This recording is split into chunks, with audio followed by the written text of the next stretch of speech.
Muito bom dia, entra no ar o Resumo PB, informação objetiva, e você confere os destaques desta sexta-feira, 18 de julho. A Justiça Eleitoral realiza reunião com representantes dos partidos para tratar da propaganda de rua. Alunos do Senai vão participar da RoboCup que acontece em João Pessoa. Confira também: o jogador Hulk doa a camisa da seleção ao Museu dos Três Pandeiros aqui em Campina Grande. Tudo isso agora no Resumo PB, informação objetiva.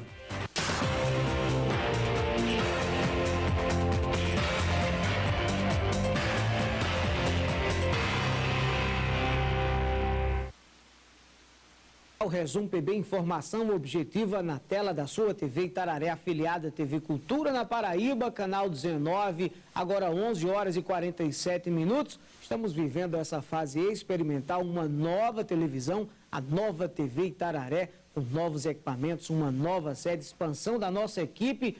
Em breve estaremos lançando o nosso sinal digital HD para Campina Grande, todo o compartimento da Borborema e também para toda a Paraíba, além da expansão do nosso sinal analógico.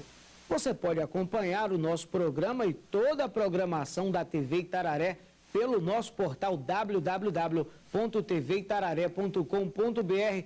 Clica no link de transmissão ao vivo e acompanha toda a nossa programação, além de informações no nosso portal 24 horas no ar. Você acessa www.resumopb.com.br e tem acesso às informações 24 horas durante o dia. Nós recebemos hoje nas nossas cadeiras Giroflex uma das diretoras do Centro de Ação Cultural Centrac, a Sônia Marinho. Quem está conosco também é o nosso professor, comentarista político, cientista político e social, Fábio Machado. Me dá a câmera aberta, por gentileza.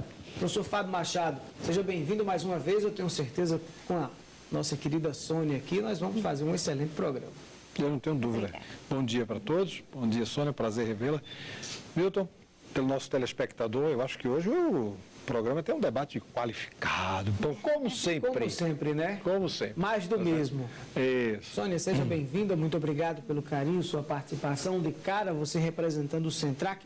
O que é o Centrac, para que o telespectador em casa possa entender, conceber o que é que significa o Centrac e qual a importância dele para a sociedade? Agradeço inicialmente o espaço, né? Acho que é um espaço importante para a sociedade, né? A gente ter acesso para divulgar o nosso trabalho. O Centrac é uma organização não governamental, né? Uma ONG que trabalha com políticas públicas, né? Ela foi criada em 86, desde esse período a gente tem como missão favorecer a capacitação de lideranças de movimentos sociais para terem uma intervenção qualificada nos espaços de definição e monitoramento das políticas. Ou seja, então a gente está na linha da defesa dos direitos, né? E a gente tem a importância desse trabalho para a sociedade é que a gente está sempre preocupado em garantir a defesa da democracia, para que ela se consolide no cotidiano, né? Então, para que as pessoas tenham conhecimento dos seus direitos e vão buscar esses direitos onde eles estejam negados. A gente tem muitas leis que eles estão garantidos, mas na prática são negados. Então, o papel é esse, de ajudar as pessoas a acessarem aquilo que já está dado na Constituição e também buscarem outras portas, enlarguecerem essas portas que já estão abertas. Bem, então o Centrac é uma instituição que tem por objetivo, é uma ONG que foi criada com o objetivo. Tem sede aqui em Campina, Tem sede em Campina. Foi criada com o objetivo de dar assistência a esses agentes sociais para trazer informação, o conhecimento dos seus respectivos direitos e qual é a atuação e como, na verdade, esses agentes sociais podem atuar, quais são os seus respectivos direitos, para que eles possam reclamar, né, diante da sociedade e até mesmo trazer soluções dentro desses próprios grupos para sanar algumas deficiências das demandas sociais que são geradas. Certo. A gente tem, o CETRAC, ele tem hoje ele está dividido em 4 programas. Um programa é Juventude e Participação Cidadã, Participação Política, que todos os nossos programas, o viés é a participação cidadã, né? A defesa dos direitos. Mas cada um com sua especificidade. Então, com a juventude, no sentido de incentivar o seu protagonismo, né? Para que eles interfiram também nos espaços de definição de políticas, né? Para esse segmento. Né? Então, onde quer que a gente fala até em juventudes, né? Porque não é uma só. Então, a gente tem o movimento negro, tem LGBT, a gente tem jovens rurais e urbanos, ou seja, então, tem uma diversidade no meio entre esse segmento, né? Tem outro programa que é de direitos e igualdade de gêneros. Esse a gente tem alguns projetos que trabalham sempre com a questão das mulheres, né? Também no resgate dos direitos. A gente trabalha com uma associação de trabalhadoras domésticas, dá um apoio, elas buscando também os seus direitos, né? De trabalhadores, porque a gente sabe que eles têm, todo mundo tem acompanhado, né? Ultimamente a luta que é para igualar os direitos às outras categorias, né? E a gente trabalha também com vários objetivos, com vários segmentos, sempre buscando a efetivação desses direitos, né? E denunciando a negação deles. E outro projeto que é outro programa, que é desenvolvimento sustentável. E aí a gente tem dentro dele vários programas, que vai desde um trabalho com cooperativas, uma cooperativa de mulheres que produz alimentos naturais. Tem também, a gente desenvolve projetos, um projeto 1 milhão de cisternas, que é do governo federal, né, que foi um programa gestado, criado pelos movimentos sociais, né, pela articulação do semiárido paraibano, que a gente faz parte. E ele foi incorporado, né, pelo governo, e a gente tem hoje recursos que são gerenciados e o projeto é implementado por organizações, né? E da mesma forma que se presta conta, né? A gente tem também uma parceria com a Secretaria de Política para as Mulheres, né? A Secretaria Nacional, que também a gente trabalha tem um projeto com as trabalhadoras domésticas, que aí a gente o objetivo é articular a categoria da região Nordeste. Então, a gente tem ações voltadas para isso também, sempre na busca dos direitos da categoria. E temos um outro programa que é com catadores e catadoras de material reciclável. Esse é em parceria com o Ministério do Trabalho e Emprego, que é através da Secretaria da Senai, né? de Economia Solidária.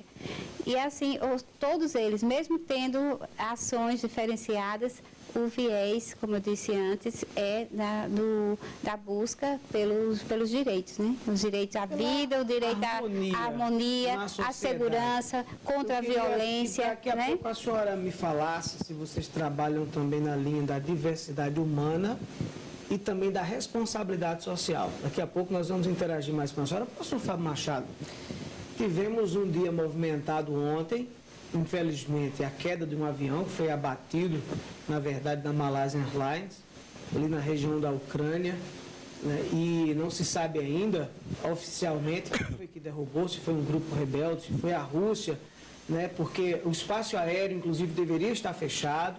O mundo inteiro assistiu ontem, infelizmente, e esse acidente, e eu acho que é uma página até negra na história da sociedade, do globo, porque infelizmente, pessoas inocentes vieram a óbito, né? E nós tivemos, se eu não me engano, uma informação que eu ainda não sei se é oficial, os 100 maiores especialistas do mundo em uma determinada questão de saúde, se eu não me engano, no tratamento da AIDS, estavam nessa aeronave. E uma informação que um fato que deixou o mundo chocado. Milton, os dados que nós temos históricos a respeito da beligerância, quer dizer, quando você deflagra processos beligerantes, ou seja, para o telespectador, projetos de guerra, de conflitualidade no mundo inteiro, a história nos tem legado, infelizmente, fatos como esse que a gente viu na televisão ontem, né? Na Primeira Guerra Mundial, Segunda Guerra Mundial, todos os conflitos. É impossível, e isto, eu diria, que é dentre tantos horrores que a guerra provoca, é exatamente a crueldade de você atingir pessoas que estão inocentes, que simplesmente não estão vinculados ao conflito e que pagam o preço, inclusive, com as suas próprias vidas. Então, você estabeleceu o estado de beligerância, o conflito de guerra, você vai estar correndo o risco de que algum inocente ocorra. Isso no mundo inteiro. A intervenção dos Estados Unidos no Iraque, a intervenção dos Estados Unidos no Afeganistão. Os Estados Unidos disparou contra hospitais. Não, foi um erro logístico, contra hospitais no Iraque. Hospital. Entendeu? Então, hospitais foram atingidos durante a guerra, né? Você imagine um negócio desse, quer dizer, erro de cálculo, a gente errou e o alvo é porque eles estavam guardando armamentos. Esse foi o argumento do governo americano, dos militares americanos, e, na verdade, foi exatamente o hospital que foi colocado. Então, não é o primeiro avião com passageiros, com civis, né? É abatido numa região de conflito. E aí você noticia algo muito importante, o espaço aéreo deveria estar, aquele espaço aéreo, naquele momento, deveria estar, né, fechado justamente para que evitasse esse tipo de coisa. E aí as rotas aéreas deveriam ter sido modificadas para que você passasse, né, ao largo do conflito que está acontecendo ali na Ucrânia, que ali é perigoso. Qualquer avião que esteja passando por aquilo ali, porque você tem rebeldes, contra-rebeldes, pró-Rússia, contra a Rússia, pró-Ucrânia, quer dizer, você está uma salada, né, muito, muito grande de atores militares que estão armados até os dentes, está todo mundo armado ali, e isso pode acontecer. Então, é lamentável, agora não é o primeiro caso, muito provavelmente quando você instaura um processo de beligerância, você vai poder evitar que civis, que pessoas inocentes paguem com suas vidas o preço desse tipo de coisa. Agora, outro ponto disso aí é de quem é a responsabilidade, quem serão responsabilizados, que essa é uma outra questão que segue ao fato tão lamentável, que é quem é que vai ser responsabilizado por isso, quem vai se responsabilizar pelo custo dessas vidas que foram, né, abatidas. Daqui a pouco, professor Fábio, nós vamos voltar a falar sobre outros assuntos, inclusive Israel também já prepara para invadir, né, pela faixa de Gaza por terra. O clima ali também no Oriente Médio está muito complicado, muito tenso. Temos informações do Brasil, dados CAGED, o mês de junho foi o pior mês dos últimos 16 anos em número de carteiras assinadas. No Brasil, os últimos 6 meses também são os piores 6 meses, é o pior semestre. Daqui a pouco nós vamos falar também sobre isso. Corrida presidencial, o Datafolha já trouxe um empate técnico entre Dilma e Aécio no segundo turno. Tem muita coisa para a gente conversar, mas daqui a pouco. Você quer deixar uma pergunta para... É isso que eu estava esperando que você me permitisse, para aproveitar que a Sônia está aqui. Sônia, a história, o Centrac já tem uma história, né, consolidada, de referência e tal. Lembra-me que no início o Centrac tinha um financiamento, assim como as ONGs no Brasil inteira, tinha um financiamento de instituições do exterior, eu acho que é da Suécia, se eu lembro isso, você me corrija se eu estiver errado, que fundou. Hoje, qual é o quadro do Centrac e, de uma maneira geral, das ONGs no Brasil, quando esses recursos lá das matrizes dos países foram carreados para países da África e países... Como é que hoje se autofinancia essas organizações não governamentais? Volta a interagir conosco, e alunos do Senai de Campina Grande estão se preparando para participar da RoboCup 2014, que acontece em João Pessoa a partir de amanhã. O evento é um dos maiores do mundo na área de tecnologia e acontece no Brasil pela primeira vez. Acompanhe. 15 de agosto de 2014, data que tem um significado especial para essa turma. São alunos dos cursos de automação industrial e eletroeletrônica do Senai Professor Estênio Lopes, no bairro da Prata, em Campina Grande. Eles vivem uma etapa de preparação para a participação na RoboCup, um dos maiores eventos de tecnologia do mundo, que acontece no Brasil pela primeira vez este ano e terá João Pessoa como cidade-sede. considerada a Copa do Mundo da Robótica Inteligente. A RoboCup é o evento principal, né? E tem alguns eventos subsequentes, que é a OBR, que é onde eles vão participar, que é a Olimpíada Brasileira de Robótica. E a proposta é que a equipe se junta, cada um com suas competências, né? Eles envolvem competências, um de gerenciamento de projeto, um de programação, montagem, e aí a equipe vai para resolver esse problema, né? Vai competir com outras equipes também que vão estar presentes no dia. Em 15 de agosto, a equipe formada por 4 alunos do Senai de Campina Grande vai competir em um desafio da RoboCup na categoria Resgate. Em uma plataforma, esse robô modulado terá que desempenhar tarefas específicas programadas de acordo com a capacidade estratégica dos alunos. Maria Eduarda é a única mulher no grupo e está à frente dos trabalhos. Ele tem a função de resgate da vítima, ele vai ter que seguir a linha, ele vai ter obstáculo como o gap, e tem a parte encruzilhada, que é aquela parte ali, que ele vai ter que seguir, subir a rampa e pegar, por fim, a vítima, que é a latinha, que vai ter que pegar direitinho, botar no lugar. Matheus vive a ansiedade de participar pela primeira vez de uma competição na área em que está se profissionalizando. É muito importante para o curso da gente, que é dessa área de tecnologia, robótica, né? Tem muito, automação tecnicamente é isso.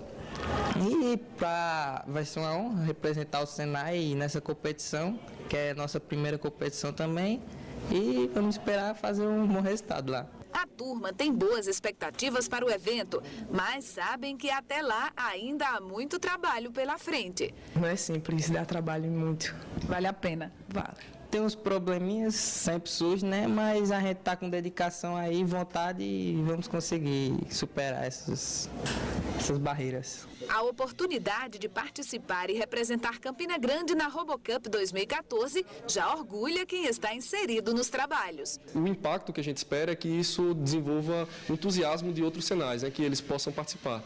Em outros estados eles participam. Na Paraíba nós somos o primeiro.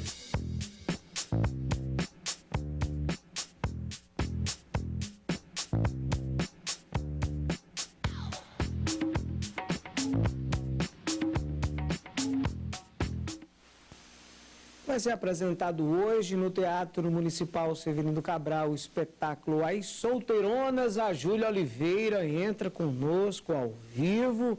Está com o pessoal muito animado na redação. Júlia, muito bom dia. O que é que você vai apresentar para a gente aí agora, Júlia? Olha, Milton, bom dia para você também, para os nossos convidados e telespectadores. Pois é, eu estou aqui ao lado de um pessoal super bem-humorado, né? O espetáculo está em cartaz desde ontem e infelizmente só tem hoje, viu, Milton? Portanto, todo mundo aí deve aproveitar mesmo a oportunidade. Eu estou aqui ao lado de Fátima Ribeiro, quer dizer, melhor dizendo, a Gagá, ela é uma das personagens da peça também, do espetáculo, e vai nos falar um pouquinho mais sobre a proposta, né? O que é que esse espetáculo traz, o que é que as pessoas vão conferir logo mais às 8h30 da noite lá no Teatro Municipal Severino Cabral. Então, Fátima, como é que está essa proposta? O que é que vocês, já é posso dizer assim, já foi repaginado, né? Já está passando por um novo momento o espetáculo? Bem, o espetáculo As Solteironas, a proposta mesmo porque não é uma comédia rasgada, é uma comédia de costume, episódios que se passam na casa de cada um. Em cada casa tem uma solteirona, tem uma depressiva, tem uma que é demais, né, como é o personagem da Gagá. Então, a proposta maior da gente é levar as pessoas ao teatro para darem boas gargalhadas, né? Mas sem ser aquela coisa alienatoriamente, sim pelo que vê se passando no espetáculo, né? E também ter o cuidado da gente é que não saia as pessoas sem nada na cabeça. Saia com alguma reflexão, alguma coisa, até se identificando, não é, com a vida das solteironas. A comédia é uma graça, ninguém fica parado. Ontem nós apresentamos, se você ver, risadas de 5 em 5 minutos. Eu acredito, por isso que a gente vai mostrar um pouquinho, porque eu estou aqui ao lado também de Dadá e de Cacá, que são mais duas solteironas. Elas têm assim um histórico realmente muito difícil. É isso mesmo, meninas? Estou aqui rezando meu terço, né? Porque ontem Gagá já desencalhou. E espero que hoje alguém venha ao teatro para desencalhar e levar junto comigo minha irmãzinha Cacazinha, que anda muito deprimida. E só tem hoje. Quem não desencalhar elas hoje, só na próxima temporada. Quer mesmo um casamento, Cacá? Eu ando atrás de um bom casamento, sabe? Eu fui a única das 3 que chegou mais perto de casar. Até noiva eu fui. E por que não se casou? Porque não quis. Porque não quis? Ô fofa, tomou-lhe de tu, hein? Tomou, tu sabe por quê, né? Porque é uma desavergonhada, é igual a Gagazinha. Mas hoje eu desencalho, eu saio dessa. Vocês duas vão de ver. E ninguém pode perder. Fica o convite, então. Fica o convite, então, registrado aqui para boas gargalhadas, viu? Olha, o valor dos ingressos é inteira R$20 e meia R$10. Ninguém pode perder. Ninguém. Olá, somos as solteironas. Cacá, Gagá e Dadá. Prendadas, bonitas e gostosas. Aqui estamos, doidinhas pra casar. Olha, Milton, fica aí uma excelente oportunidade, então, de entretenimento e cultura também. Eu volto com você. Muito bem, eu só quero dar uma sugestão, porque quem está encalhado, quer logo casar, procure um relacionamento aberto, né? As pessoas colocam isso no Facebook, depois procura aí. Quem sabe casa, né? Casar logo é muito rápido. Você vê a seguir que o jogador Hulk doa a camisa da seleção brasileira ao Museu dos Três Pandeiros aqui em Campina Grande. Nós conversamos aqui, continuamos a conversa com Sônia Marinho do Centrac e também com o professor Fábio Machado. Voltamos em seguida com o Resumo PB, informação objetiva.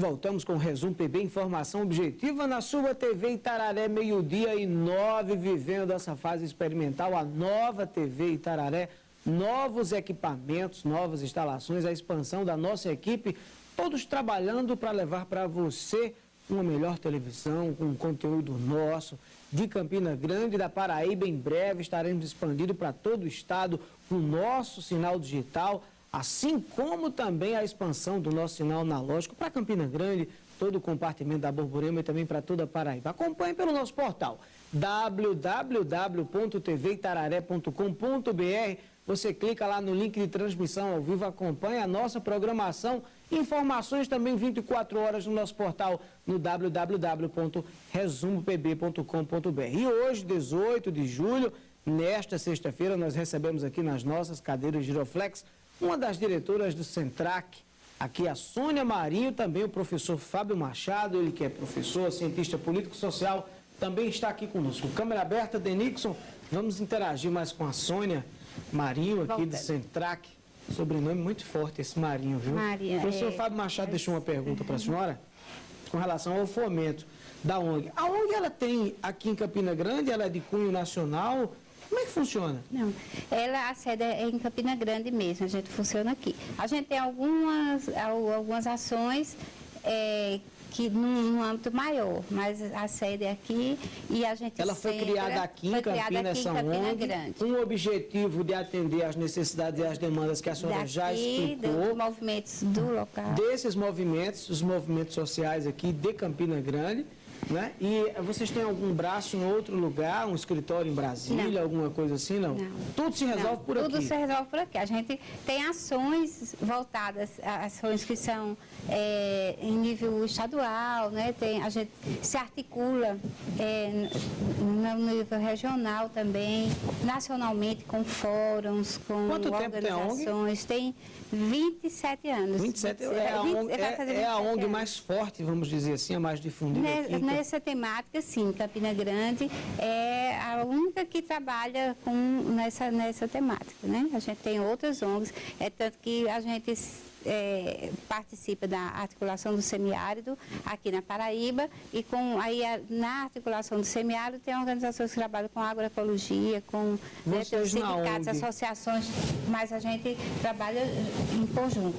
E a gente se articula com outras organizações que também trabalham nessa temática, né, da participação cidadã, regionalmente, né, no nível Nordeste, No país, a gente se articula com o Fórum do Brasil de Orçamento, um Fórum Nacional de Participação Social e a gente também tem uma articulação no nível do Mercosul. A gente participa tem um programa Mercosul Social e Solidário, que é para fazer um contraponto, né, com o Mercosul econômico. Então, a gente para trabalhar também os mesmos objetivos, né, da participação cidadã, né?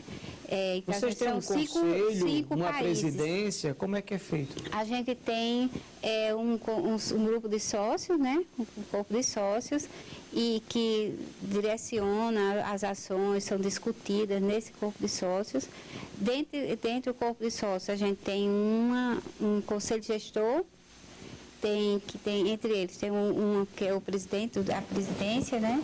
Mas a gente tem um conselho fiscal e a gente tem a coordenação executiva. Eu faço parte da coordenação executiva também e da coordenação de um programa. Né, Daqui a pouco eu quero que a senhora interaja mais conosco e fale com relação a essa questão do fomento, que o professor Fábio Machado perguntou, e também o que eu deixei a pergunta para a senhora com relação à responsabilidade social, diversidade humana, se vocês atuam nessa área também. E eu queria saber se vocês têm um braço político, se vocês atuam, por exemplo, em outros conselhos, se vocês participam ou interagem, né, com outras grandes instituições para ter até um direito a um voto, a uma representação. Daqui a pouco a senhora fala mais sobre isso. E o jogador Hulk esteve ontem em Campina Grande e doou uma camisa da seleção brasileira ao Museu dos Três Pandeiros. Acompanhe. Menos de uma semana após se despedir da Copa do Mundo com a seleção brasileira, o atacante paraibano Hulk apareceu na tarde desta quinta-feira em Campina Grande para fazer a doação de uma camisa oficial da seleção com o número que ele usou durante o Mundial, para ficar de acervo ao público que visitar o Museu de Arte Popular, conhecido como o Museu dos Três Pandeiros. Sempre que eu posso, eu procuro retribuir da melhor maneira possível. Queria poder ter milhares de camisas para poder dar a cada um dos paraibanos assinado. Infelizmente não tem, né? Mas vai ficar uma aqui assinada de coração. Agradecimento a todos os paraibanos, né? Que vai estar no museu aqui, à disposição para todos virem visitar e tirar foto, né? E agradeço desde já o carinho de todos. A camisa foi entregue ao reitor da UEPB, Rangel Júnior, que acredita que a ação social poderá atrair ainda mais visitantes ao local. Quem dera nós tivéssemos outros grandes atletas, né, destacados aqui para que a gente pudesse trazer também para atrair público, porque vindo em busca, quem vier em busca de uma camisa do Hulk vai descobrir também outras riquezas importantes no nosso museu e vai sair daqui, sem dúvida nenhuma, muito feliz com o que encontrar nesse museu. Na oportunidade, Hulk concedeu uma entrevista coletiva aos jornalistas. E como não poderia ser diferente, o assunto Copa do Mundo prevaleceu. O atacante espera não perder espaço com a mudança da comissão técnica brasileira. Sempre que eu tive a oportunidade de jogar na seleção, foram 3 técnicos diferentes que eu participei e todos, mérito próprio, que eu tive sempre trabalhando, dando o melhor no meu clube, e recebi a oportunidade de vestir a camisa da seleção. E graças a Deus isso aí vem durante alguns anos e sempre sendo elogiado por todos eles. Então, independente de quem seja o técnico, vou estar à disposição e vou dar o máximo para estar sempre vestindo a camisa da seleção e representando o Brasil, principalmente o Nordeste. O atleta também tentou fazer uma avaliação do futebol apresentado por ele durante a Copa. Eu sou jogador, sempre fica assim, eu poderia fazer melhor. A gente vive trabalhando dia a dia, sempre pensando em fazer melhor.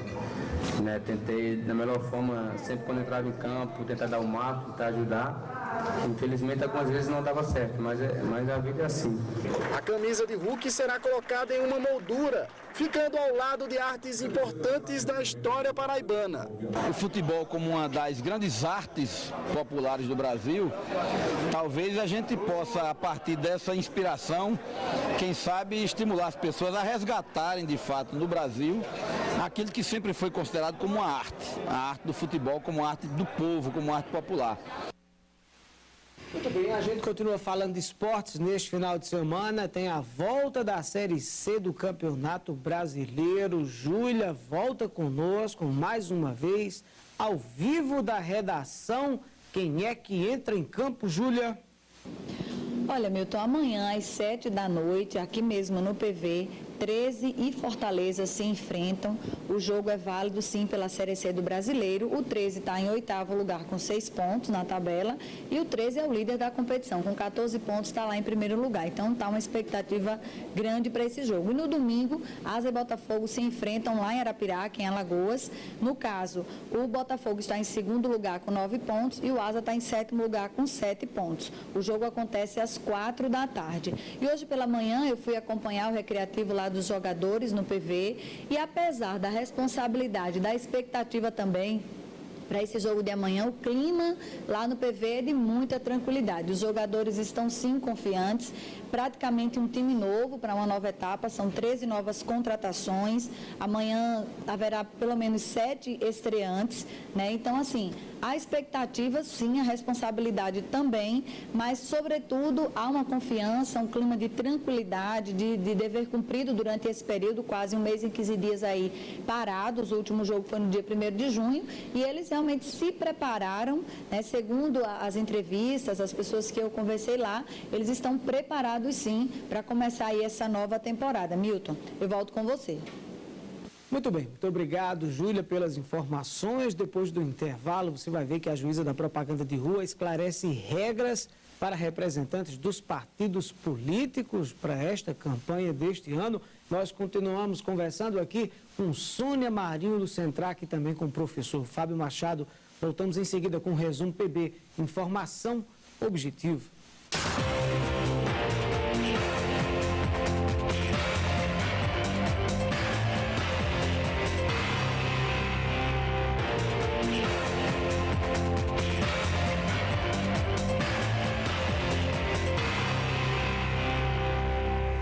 Terceiro bloco do Resumo PB, 12 horas e 20 minutos, na tela da sua TV Itararé. Somos afiliada TV Cultura na Paraíba, canal 19. Acompanhe nossa programação pela internet no www.tvitararé.com.br.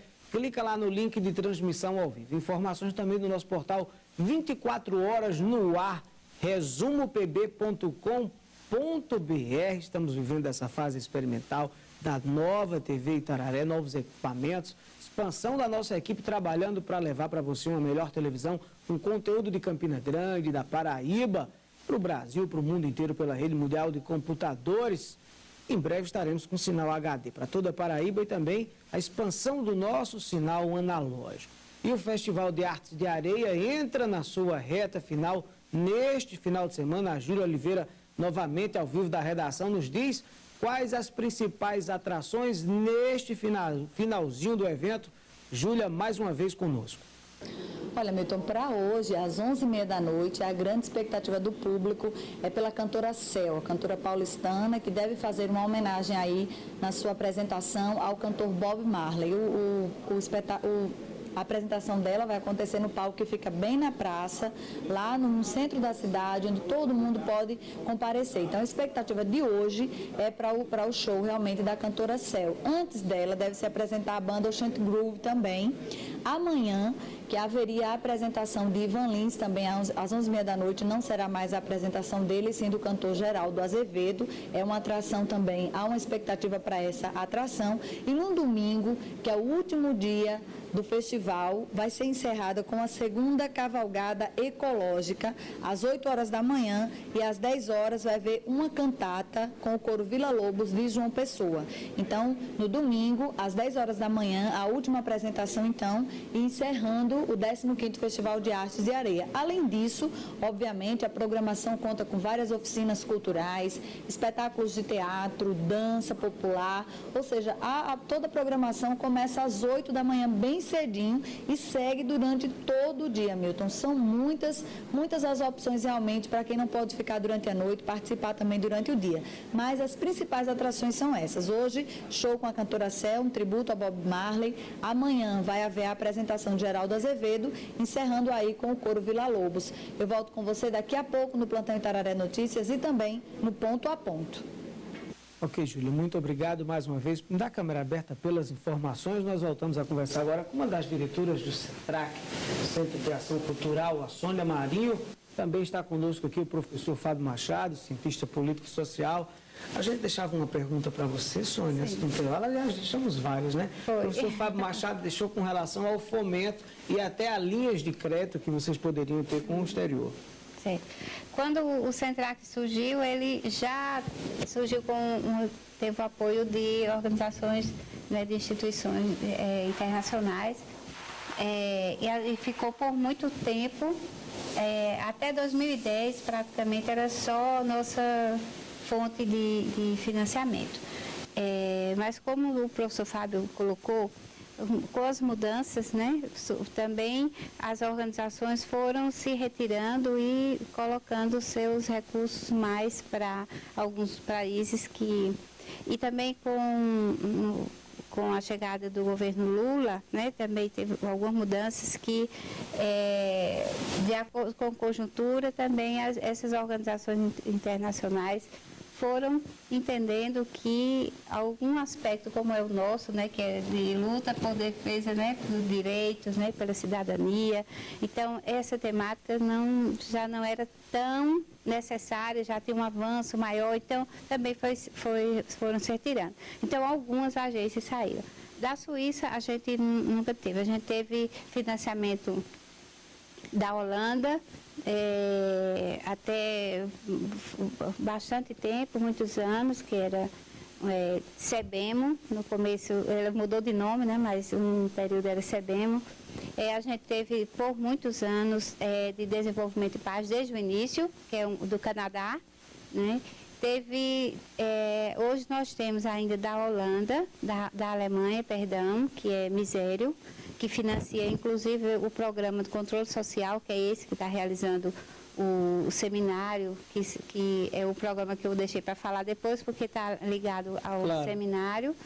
E então ele é esse que financia essas ações. E temos uma organização também da França, que é o Comitê Católico contra a Fome e pelo Desenvolvimento, né? Esse basicamente com o trabalho de jovens e ligado ao programa Mercosul Social e Solidário.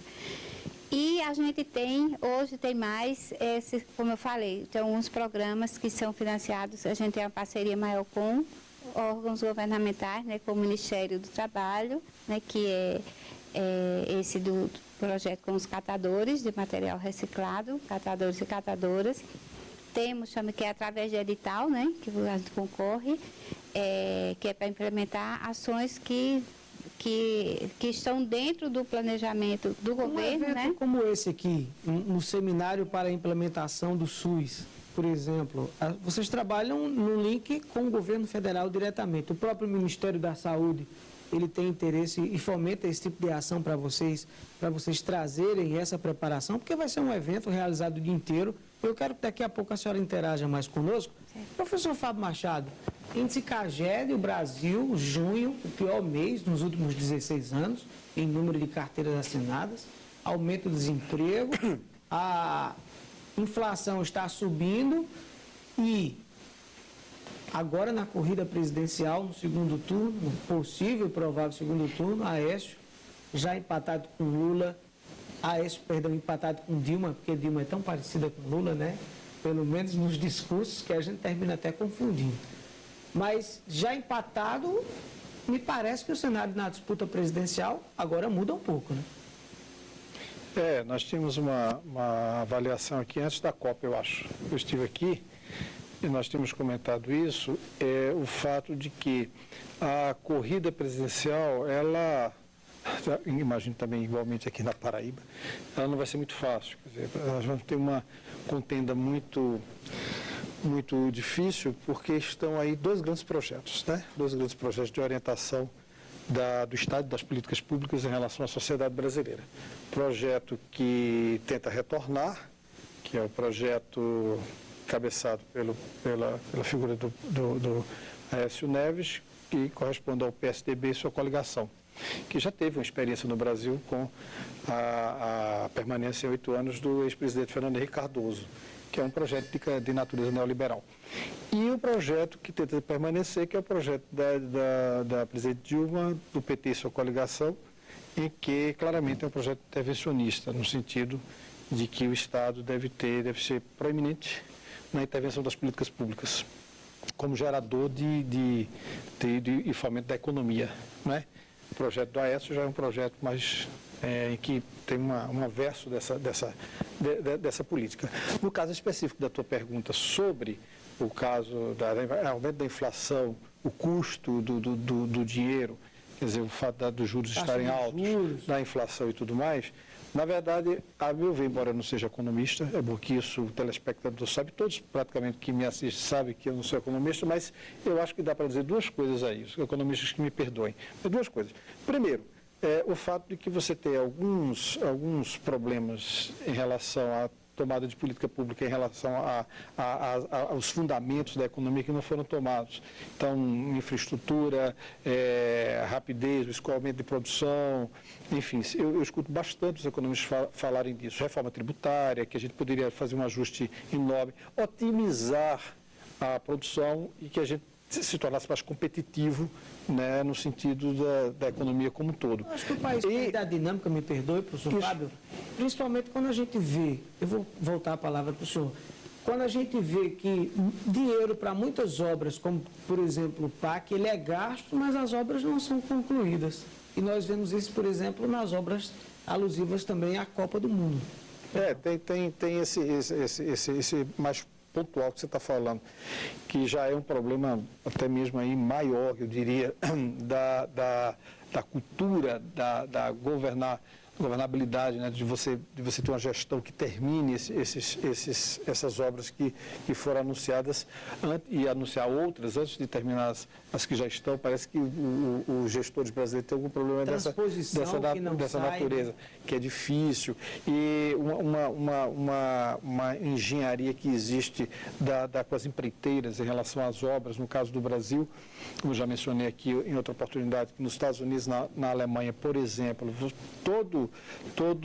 toda gestão de política pública com empreiteiras, você tem uma seguradora que assegura o resultado da obra caso aquela empreiteira não cumpra com o que foi contratado junto ao Estado. Então o Estado é ressarcido caso a empreiteira não conclua a obra, estradas, enfim, portos, seja lá o que for da área de infraestrutura. Nós não temos uma legislação aqui no Brasil ou um desenho dessa natureza. Quem arca é o próprio cidadão, né? Mas para complementar aquilo que eu estava dizendo, aí tem o problema da conjuntura internacional. Porque nós temos os Estados Unidos crescendo muito pouco, a própria China diminuiu, que é uma crise internacional. A própria China, apesar de você ainda ter um crescimento monumental em relação ao mundo inteiro, mas a China diminuiu, caiu, já não é mais 11%, 12%, ela já está em 9%, 8%. E mais, você tem uma Europa que a Espanha está com mais de 25% da população ativa, economicamente ativa, desempregada. Só para a Espanha. A Europa, de uma maneira geral, todos os países da Europa tem índices muito maiores de desemprego que o Brasil. Então, na verdade, você tem uma retração da economia mundial, de tal maneira que, a despeito de qualquer governo que esteja, todos os governos têm esse tipo de problema.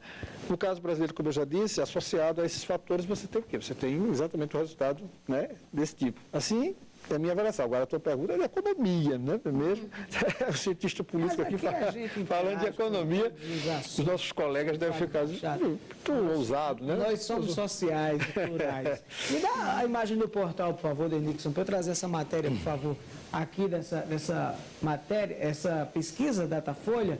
Dilma tem 36%, Aécio 20% e Campos 8%, diz Datafolha. Divulgada nesta quinta-feira, mostra Dilma Rousseff do PT com 36% da intenção de votos para presidente, seguido da Aécio com 20%, ele é do PSDB, Eduardo Campos do PSB com 8%. No levantamento anterior, realizado nos últimos dias 1º e 2, Dilma tinha 38%, Aécio 20%, Eduardo 9%, somando os adversários de Dilma acumulam 36%, mesmo percentual da presidente, que tenta a reeleição. O candidato vence a eleição no primeiro turno se consegue mais votos somados que todos, né? Isso, claro, que não está acontecendo, segundo essa pesquisa Datafolha. Realizada após o início oficial da campanha eleitoral, essa é a primeira, no dia 6. Desde essa data, os candidatos têm autorização da Justiça Eleitoral para realizar comícios, propaganda de rua, internet, entre outras atividades da campanha. O horário eleitoral gratuito no rádio e na TV começa dia 19 de agosto. O percentual de entrevistados que disseram ainda não saberem quem votar responderam 11%. No começo do mês, agora são 14%. Brancos e nulos eram 13%, percentual que se manteve. E o quarto colocado na pesquisa, o pastor Everaldo do PSC, aparece com 3% das intenções de voto. No levantamento anterior tinha 4%. Você acompanha essa informação no www.resumpb.com.br. Volta para mim, Denixson, por gentileza, me dá a câmera fechada. E foi realizada hoje no cartório eleitoral uma reunião envolvendo membros da Justiça e dos partidos políticos para esclarecer exatamente as regras relativas à propaganda de rua nas eleições deste ano. Acompanhe. A reunião foi convocada pela juíza da 72ª Zona, responsável pelos municípios de Campina Grande e Boa Vista, e coordenadora da propaganda eleitoral de rua, Renata Barros. Nós seguimos essa estratégia de convidar todos os interessados, partidos, advogados, representantes de coligação, para nos unirmos, conversarmos, nós traçarmos já alguns projetos, alguns planos para esse período que se inicia, deixarmos claros quais são já os posicionamentos deste juízo eleitoral, trazer conhecimento das determinações que já foram expedidas, enfim, um primeiro contato para o fim com o intuito de se evitar que alguns problemas de fácil solução venham a acontecer e cause algum embaraço no pleito que se avizinha.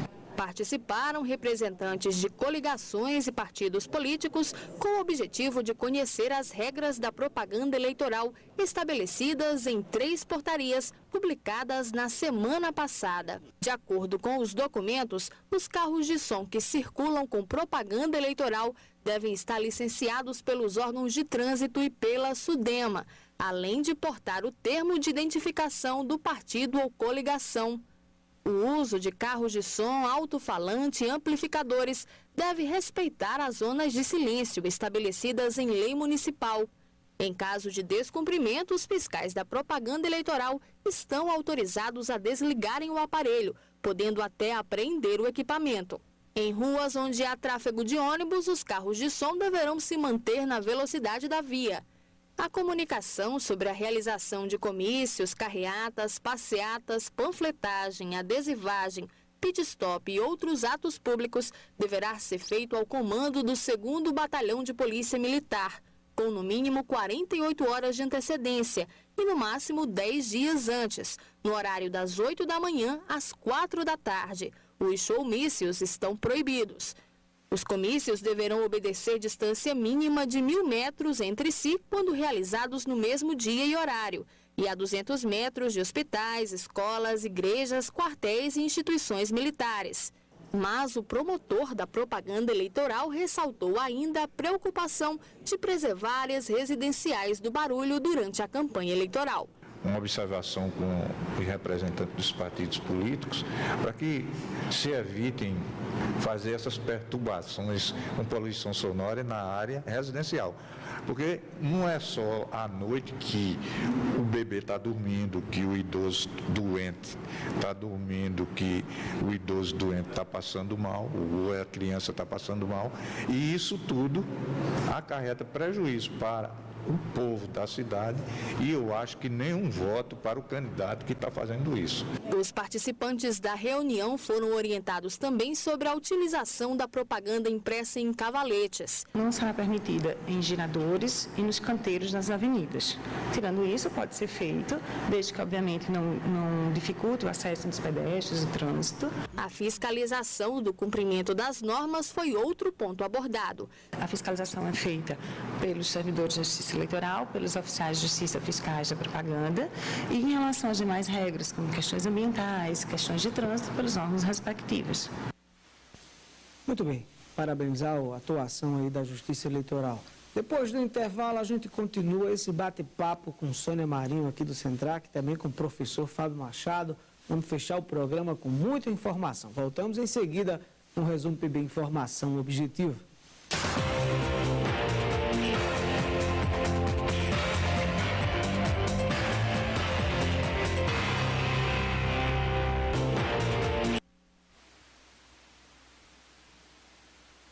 Vamos com o último bloco do Resumo PB Informação Objetiva na sua nova TV Itararé 1239, vivendo nessa fase experimental. Por isso sempre acontece um travamento às vezes, nós temos um problema na passagem, mas são os novos equipamentos que estão se instalando, a nossa equipe, estamos todos nos entendendo, trabalhando para levar para você o melhor conteúdo de Campina Grande e toda a Paraíba, para o Brasil, para o mundo, pela rede mundial de computadores. Você acompanha pela internet, www.tvitararé.com.br, clica no link de transmissão ao vivo, informações também do nosso portal. Me dá a câmera aberta, por favor, Denixson. Vou acessar aqui o resumopb.com.br para passar rapidamente pelos principais destaques. Me dá a tela cheia, por favor, Denixson Freitas. Resumopb.com.br, no resumo em vídeo, criança dá dicas para uma alimentação saudável. Assista esse vídeo, é super interessante, como essa criança é muito engraçada. Letras paraibanas, Helder Moura, você acompanha ainda a pesquisa, Dilma tem 36%, Aécio 20% e Campos 8%, diz o Datafolha, as notícias no Resumo PB. Aprovado o poder de polícia para a guarda municipal. Huck diz que seleção foi uma decepção. Cartacho pretende transformar CAIS em 24 horas, isso na capital do estado. Prefeito de João Pessoa. Assaltante atira em policial e dá nome falso em Campina Grande. Festival de Artes de Areia tem Geraldo Azevedo. Maranhão nega a possibilidade de se aposentar. MST bloqueia BR-101. Você acompanha ainda manchetes dos jornais paraibanos nesta sexta-feira. Procuradoria Regional Eleitoral da Paraíba recomenda fiscalização nas carreatas. Grupo é preso suspeito de roubar gado. A Silvana Torquato, a professora, tem um artigo Capacite-se e veja a agenda dos candidatos ao governo. No Resumo PB você ainda encontra as principais notícias da Paraíba, com os principais blogs e portais de notícias do estado. Você também tem blogs parceiros, colunistas do Resumo, as principais notícias nacionais. Estadão, Jornal do Brasil, G1, Folha de São Paulo, Diário de Pernambuco, 0 Hora de Porto Alegre. Também tem Jornal do Comércio, Diário de Pernambuco. Você acessa resumopb.com.br. Eu quero trazer também uma notícia aqui agora do portal Correio. Vou abri-lo agora. Muito obrigado, Denixson. Que é preso o terceiro suspeito de matar médico da Paraíba, o médico campinense em Pernambuco. A quarta pessoa é procurada, mais uma pessoa suspeita de participar da morte do médico paraibano Arthur Eugênio de Azevedo Pereira. Foi preso nessa sexta-feira 11. O homem foi detido no Alto dos Carneiros, em Jaboatão dos Guararapes, na região metropolitana do Recife. A confirmação da prisão foi feita pela Polícia Civil do estado, de Pernambuco. De acordo com o chefe da Polícia Civil, em Pernambuco, Oswaldo Moraes, o homem preso, seria um dos executores do assassinato ocorrido em maio de 2014. Outra pessoa envolvida já foi identificada, mas ainda não está detida. Pretendemos concluir este caso até o fim do mês de julho, adiantou Moraes. Esse caso do médico cirurgião torácico foi assassinado na cidade do Recife, estado de Pernambuco. Volta para mim, por gentileza, Denixson. Vamos fechar aqui com a nossa querida Sônia Moraes, do Central. Queria que você falasse um pouco sobre esse evento do SUS que vai ser realizado e os interessados, o que é que devem fazer para participar. Certo. Agora, só retomando um pouco o papel do Centrac nesse programa do controle social da gestão pública, que é exatamente capacitar e se articular, capacitar as lideranças para intervirem na execução. Agora a gente está centrada na política de saúde, então esse projeto que a gente está desenvolvendo é também para isso, ajudar as pessoas a participarem desde o momento da elaboração do orçamento público, das políticas, da política de saúde, dos programas voltados. Instituição que permite cidadania, as pessoas se prepararem para praticar a cidadania. Me fale rapidinho do evento, porque nós temos a questão do tempo. Então, esse seminário, ele tem o objetivo de articular os vários segmentos que estão ligados à saúde, mas também as lideranças como um todo, estudantes, professores, para que a gente tenha um olhar voltado para a saúde do nosso município. Vai ser no Centrac, na Rua Rodrigues Alves, 672, na Prata, próximo ao Xodó da Prata, de 9 às 17 horas. E a gente tem, quem quiser pode ligar, confirmando, telefonando, ou então chegar. O telefone é 3341-2800. 3341-2800. Você liga para o Centrac. quer saber como é que funciona o SUS, quais são os benefícios, quem tem direito ao quê, pratica a cidadania, 3341-2870, já está na tela, inclusive. Mostrar os dados da execução orçamentária da política de saúde de janeiro a maio deste ano. Muito bem. Quem está acompanhando a senhora aqui é a jovem jornalista. A jovem jornalista, Suzana. Suzana de quê? Suzana Araújo. Suzana Araújo está aqui acompanhando e fazer o registro. Muito obrigado pela participação da senhora. Infelizmente temos a questão do tempo para cumprir.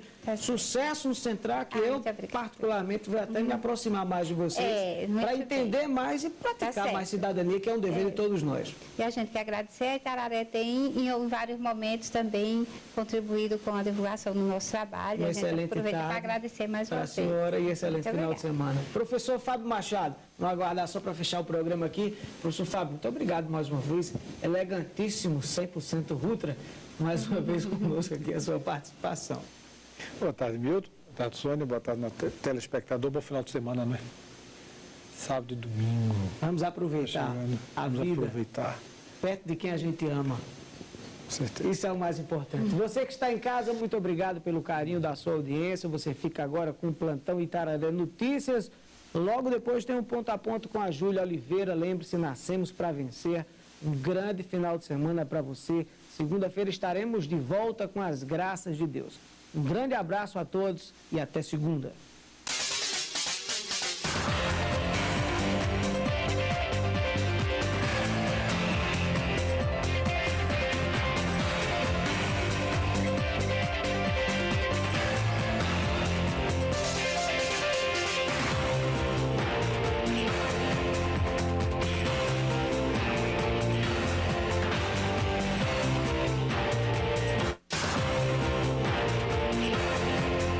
Resumo PB.